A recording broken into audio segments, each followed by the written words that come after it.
हालात है आज शिक्षकों के। साथियों, मैं तो इस देश में 4 मुद्दों को लेकर संघर्ष कर रहा था। जी वे मुद्दे हैं शिक्षा का, स्वास्थ्य का, पर्यावरण का, देश की बढ़ती हुई जनसंख्या का। कंप्यूटर साइंस में पीएचडी है, एमसीए 2001 में करी थी एमबीए इंजीनियरिंग कॉलेज जोधपुर से। टीसीएस में जॉब करता था, 6 महीने बाद बाहर जाने लगा। पिताजी को किसी ने बता दिया अमेरिका चला जाएगा, वापस नहीं आने का, अकेला हूँ और देखो जाट वैसा हूँ, थोड़ी सी जमीन है। मेरे पिताजी को दिख गया, नो भाई तो बाहर चला जाएगा, यू वापस नहीं आने का। मेरी बात जो छुड़वा दी और दुर्भाग्यवंश मैं शिक्षक ही बनूंगा। फिर पिताजी को कैंसर हो गया था, उसके बाद में एक अलग फेज देखा। फिर मेरा ये रूप हो गया कि अपना सारा बिजनेस बंद करके मैं पर्यावरण को लेकर काम करने लगा, मैं शिक्षा क्षेत्र को लेकर काम करने लगा और मैं स्वास्थ्य को लेकर भी काम करने लगा। एक ऐसा इंसान भी आपके सामने खड़ा जिसकी पीएचडी कंप्यूटर साइंस में होने के बाद मैं मास्टर डिग्री योग में भी कर रखी थी। मैं योग के बड़े बड़े शिविर भी लगाने लगा। ये काम करते करते 5 साल पहले एमएलसी शिक्षक वर्ग का चुनाव आया और मेरी मति मारी गई कि मैं आपकी आवाज उठाने के लिए एमएलसी शिक्षक वर्ग में चुनाव लड़ा। मैं कोई ऐसा विद्यालय 9 जिलों में नहीं छोड़ा, चाहे वो प्राइवेट क्षेत्र का हो या सरकारी क्षेत्र का हो, जहां पर मैं ना गया हूं। और कोई भी शिक्षक भाई एवं बहन जिसने मेरे विचार सुने होंगे, उसके दिल से हमेशा ये आवाज निकली होगी, भाई साहब मुच्छू वाले को वोट देनी। लेकिन वोट नहीं गई जी, मैं चुनाव वो हारा। मेरे साथ में 17 कैंडिडेट और लड़े। मैं उसी दिन से कसम खा रखी, जिस दिन से मैं हारा अब जीऊंगा भी थारे लिए और मरूंगा भी थारे लिए। जो भाई सोशल मीडिया वगैरह पे कनेक्ट है वो देख रहे होंगे, देखो घर से बंजारा बंदा अब ये कपड़े धारण कर लिए। कभी अलमारी के अंदर 30 कोट पैंट टाई हुआ करते थे, अलग अलग कोट पैंट पहन कर जाता था। लेकिन अब मैं घर से बंजारा बंदा जी। और बहनों, मेरी घरवाली भी प्रोफेसर है, उसकी पीएचडी है मैनेजमेंट में। हर पत्नी ये चाहती है कि 5 बजे के बाद उसका पति उसके घर आ जा।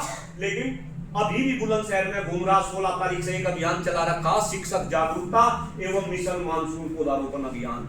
हर विद्यालय में हमें 1-1, 2-2 बरगद के पेड़ लगा रहे, अपने मुद्दों को लेकर शिक्षकों को और बच्चों को हम जागरूक कर रहे। देखो संभल जाओ, अदरवाइज ऐसे खत्म हो जाओगे। कड़वी बात बोल रहा है, ऐसे खत्म हो जाओगे जैसे गधे के सिर से सींग चला गया। ये सारे के सारे विद्यालय आने वाले टाइम में सारे के सारे विद्यालय बिकेंगे। आपको संविदा के ऊपर काम करना पड़ेगा। आपके इन्हीं विद्यालयों में अब पियोन संविदा पे रखे जाने लगे, क्लर्क संविदा पे रखे जाने लगे, राजकीय में संविदा पे शिक्षक रखने की बात हो रही। और जो भाई 1-1 लाख रुपए सैलरी ले रहे, उन्हें भी आने वाले टाइम में संविदा पे काम करना पड़ेगा। डॉक्टर कुलदीप मलिक इस बात को बोल रहा और डंके की चोट पे बोल रहा, पहली तो बात चुनाव नहीं लड़ूं, और अगर चुनाव लड़ा तो वोट ना दियो, जिता लियो श्रीचंद शर्मा को। एक ऐसा इंसान जिसका पढ़ाई से कोई संबंध ना हो, जो हवन पूजा का काम करता हो, जो कभी एसटीडी शो चलाता हो, अरे कम से कम वोट देते हुए तो देख लेते कि आप किसे वोट दे रहे। अब ये भी मत कहना कि हमने भाजपा को वोट नहीं दी। आप में से भी 30% लोग ऐसे थे जिसकी वोट भारतीय जनता पार्टी को गई। पूछो उन लोगों से, क्यों नहीं आपकी आवाज उठाते, क्यों आपको दबाया जा रहा, क्यों आपको प्रताड़ित करा जा रहा। आप जग जाओ, आप जग जाओ। अरे हमारे तो मम्मी पिताजी सोसाइटी के अंदर शेर हुआ करते थे, जहां जहां शिक्षक चलता था पूरा समाज उसके पीछे चलता था। आज शिक्षक की इतनी औकात और आप खामोश हो। भाई मैं तो अपना कर्म कर रहा, सब एक दिन ऊपर जाना। भाई साहब ने तिलक भी लगा रखा, सब एक दिन ऊपर जाना। मैं भी आध्यात्मिक आदमी हूं, ऊपर जाकर आपको भी जवाब देना पड़ेगा। और ध्यान रखना, जब संविदा पे काम करोगे तो थारे बच्चे थारे से पूछेंगे कि पापा 1 लाख रुपए तनख्वाह मिली थी या 30,000 क्यों होगी। तब कहोगे कि एक मुच्छू वाला हमारे बीच में था जो हमारे लिए संघर्ष कर रहा था, हमने उसका साथ नहीं दिया। मैं फिर कह रहा, दे लियो वोट भारतीय जनता पार्टी वालों को। उलझे रहो हिंदू मुस्लिम में, आपका बेवकूफ बना रहे। अरे जिस देश में सांस लेने के लिए हवा ना छोड़ी हो, पीने के लिए पानी ना छोड़ा हो, खाने के लिए शुद्ध खाद्यान्न ना छोड़ा हो, जिस देश की शिक्षा व्यवस्था चौपट होगी हो, जिस देश में शिक्षकों का सम्मान ना छोड़ा हो, स्वाभिमान ना छोड़ा हो, जिस देश में शिक्षकों को सामाजिक, राजनीतिक और आर्थिक रूप से खत्म कर दिया गया हो, और उस देश को कह रहे कि हम विकसित बना देंगे, विश्व गुरु बना देंगे। और गुरुओं को सारी बात का पता, और गुरु खामोश है, गुरु बोल नहीं सकता। अरे साथियों मत डरो। लोग ये कह रहे कि भाई कोई बोल रहा है उसका घेंटवा दबा ले। भाई साहब हम तो बोल रहे, हमारे देख लो वीडियो बना रहा, सारी वीडियो वायरल होगी। मत डरो, अपने हक की लड़ाई लड़ो और संगठित हो जाओ। जितने सारे शिक्षक नेता है ना, अलग अलग गुट में बट रहे, इन्हें कहो सारे के सारे संगठित हो जाओ, प्राइवेट वाले सरकारी वाले सारे शिक्षक संगठित हो जाओ।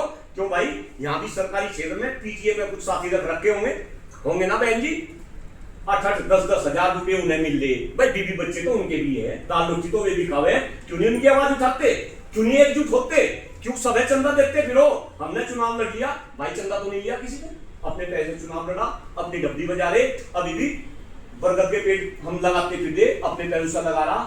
भाई सावधान हो जाओ, थारे नेता मृतक आश्रित पे भी पैसा खा जा, मृतक आश्रित पे डीआईएस ऑफिस में कोई काम करवाना हो, चढ़ावे बगैर थारा काम नहीं होता। अभी भी ट्रांसफर चल रहे, यहाँ से ट्रांसफर होगा, यहाँ भी पैसे देने पड़ेंगे, जहां ट्रांसफर होगा वहां भी पैसे देने पड़ेंगे। पता चला बागपत में चल रहे थे, डीआईएस साहब चले गए, जो है उनका हो गया ट्रांसफर, अब वे 10 भाई ना 2-3 लाख रुपए दे रखे, अब डीआईएस तो गए, मैं तो अपना काम कर दिया था, फायदे तक उनका हो गया। क्यों भाई, जब शिक्षक ऐसा हो जाएगा, जब शिक्षक खामोश हो जाएगा, जब शिक्षक के अंदर दम नहीं रहेगा, अरे हम तो सोसाइटी के अंदर शेर हुआ करते थे, शेर। मेरे पिताजी, सॉरी मैं शायद गलत वर्डिंग का यूज कर रहा, अरे शिक्षक तो सांड की तरीके से होता है, जहां निकल गया वहीं मुंह मार दिया और वहीं बल्ले बल्ले वहीं जो है सब कुछ। आज तो भाई हम चूहे बन गए, हमें गद्दर बना दिया गया। खैर, मैंने कुछ गलत कहा हो उसके लिए मैं हाथ जोड़ के क्षमा प्रार्थी हूँ। मैं तो अपना काम करता जा रहा, पिछले 5 साल से ऐसे ही हर एक विद्यालय में घूम रहा, और खास तौर से यहाँ भारतीय जनता पार्टी के भी 1-2 भाई बैठे होंगे, समर्थन करते होंगे, भाई उनसे भी मैं निवेदन कर रहा कि भारतीय जनता पार्टी वालों को कह दो कि मत दो श्रीचंद शर्मा को टिकट, अगर चुनाव लड़वाना तो किसी शिक्षक को चुनाव लड़वाना। गलत तो नहीं कह रहा भाई साहब? विद्या भारती के इतने संस्थान खुल गए, अभी भी मैं प्रभाती के पास जाऊंगा यहीं बराबर में।